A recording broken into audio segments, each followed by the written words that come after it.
अनमोल बिश्नोई का नाम सामने आते ही सबसे पहले यही बात दिमाग में आती है कि आखिर ये लड़का है कौन। क्यों भारत की कई एजेंसियां इसे एक बड़े खतरे के तौर पर देखती हैं। आखिर ऐसा क्या है इसमें कि लॉरेंस बिश्नोई जैसे गैंगस्टर ने भी इसे अपनी जगह काम सौंप रखा था। आप देख रहे हैं द हिंदी टॉप और मैं हूं आपके साथ सामिया खान। अनमोल बिश्नोई की पहचान समझने के लिए पहले लॉरेंस बिश्नोई गैंग के फैलाव को समझना जरूरी है। लॉरेंस के जेल में बंद होते ही उसके गैंग को संभालने और बाहर से ऑपरेट करने की जिम्मेदारी लॉरेंस के भाई अनमोल को मिल गई। धीरे धीरे वो गैंग का विदेशी सीईओ बन गया, यानी विदेश में बैठकर पूरा नेटवर्क उसकी उंगली पर चलता था। सिर्फ 27 साल की उम्र में वो इतना खतरनाक बन गया कि पंजाब, हरियाणा, राजस्थान और दिल्ली की पुलिस उसे अपनी लिस्ट के सबसे टॉप वांटेड के रूप में देखती रही। अनमोल की क्राइम जर्नी की शुरुआत 2015 से होती है, जब लॉरेंस ने उसे जोधपुर भेजा और वहां उसके खिलाफ मारपीट और अवैध हथियार रखने के मामले दर्ज हुए। वहीं से वो गैंग की एक्सटॉर्शन यूनिट का हिस्सा बन गया। कारोबारियों को धमकी देना, प्रोटेक्शन मनी वसूलना और शूटर्स का नेटवर्क बनाना, ये उसका रोज का काम बन गया। लॉरेंस जेल में बैठकर उसे हर चाल सिखाता रहा और अनमोल पूरी नॉर्थ इंडिया में अपने पांव फैलाता गया। धीरे धीरे अनमोल का नेटवर्क भारत से बाहर भी फैल गया।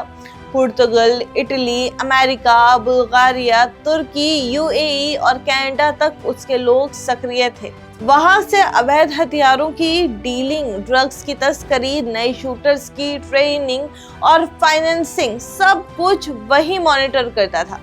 लॉरेंस बिश्नोई और गोल्डी बरार से उसकी नजदीकियां बढ़ती गई और तीनों मिलकर कई बड़ी साजिशें रचते रहे।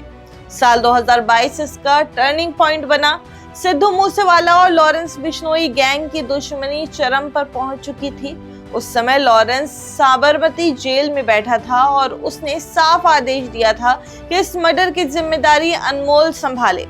गोल्डी बरार को भी कहा गया कि अनमोल को पूरी मदद दी जाए। इस आदेश के बाद अनमोल ने समझ लिया कि एक बड़ा तूफान आने वाला है, इसलिए उसने प्लानिंग के साथ भारत से भागने का फैसला किया।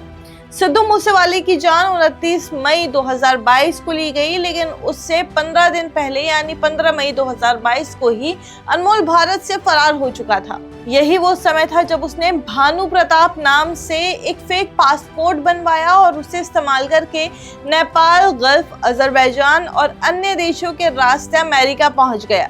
नेपाल रूट से निकलना अपराधियों का पुराना रास्ता है और अनमोल ने भी यही सबसे सुरक्षित तरीका अपनाया।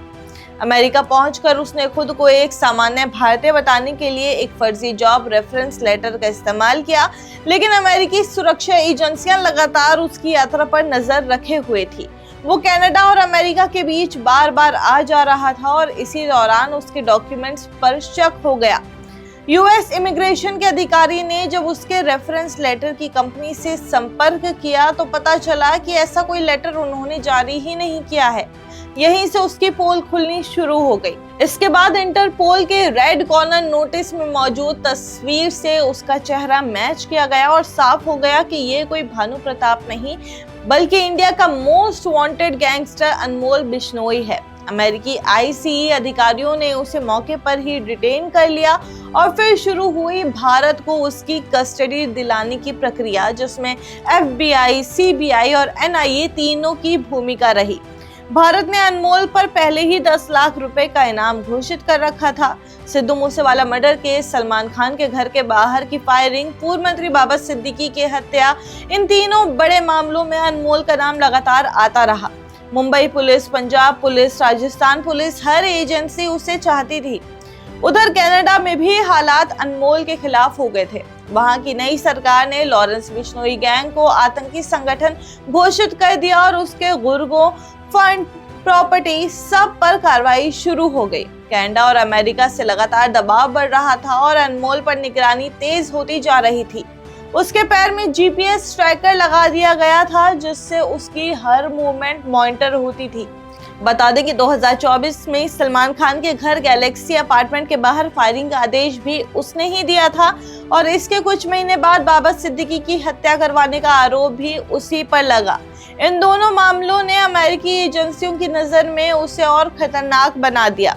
18 नवंबर 2025 को अमेरिकी होमलैंड सिक्योरिटी ने भारतीय एजेंसी को आधिकारिक सूचना भेजी कि अनमोल को भारत वापस भेजा जा रहा है और 19 नवंबर को वो दिल्ली के इंदिरा गांधी एयरपोर्ट पर भारत की जमीन पर उतरा, कड़ी सुरक्षा के बीच सीधे पटियाला हाउस कोर्ट में पेश किया गया, जहां एनआईए ने उसे 11 दिन की रिमांड पर ले लिया है। अब सवाल यह है कि आगे क्या होगा। इतने राज्यों में दर्ज इतने मामलों के बीच किस पुलिस को उसकी कस्टडी मिलेगी, ये आने वाले दिनों में तय होगा। लेकिन ये साफ है कि अनमोल की गिरफ्तारी लॉरेंस बिश्नोई गैंग को एक बहुत बड़ा झटका है। विदेश से चलने वाला पूरा नेटवर्क हिल गया है। गोल्डी बरार और रोहित गोडारा के बीच अंदरूनी खटास की खबरें भी आ रही हैं, क्योंकि अनमोल की मदद समय पर नहीं की गई।